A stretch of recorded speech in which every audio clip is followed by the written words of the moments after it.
Kaj ljudje iščemo, so dobre zgodbe, povprečnih zgodb ne rabimo, ne.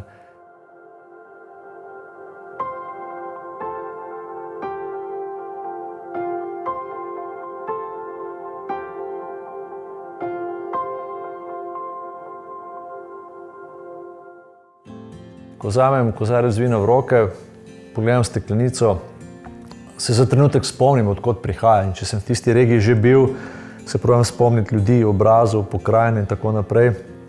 Tako da praktično vsak dan potujem nekje, ali po Sloveniji, ali po svetu. In vino je skoraj nepredstavljivi del življenja za mene, bil od malega.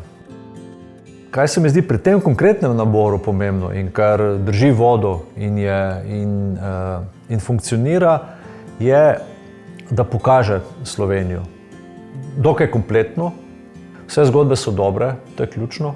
Vsaka od teh steklenic izraža to, kar na nek način bi želeli gostu pokazati. To probajte in boste dojeli pa ta delček Slovenije.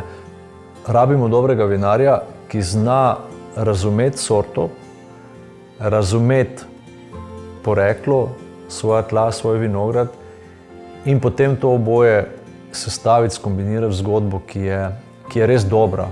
In mislim, da redko katera druga stvar je lahko tako močna, da pritegne tujega gosta v Slovenijo kot ravno ta kombinacija dobrih restavracij in v zadnjem času z vedno več res dobrimi vini.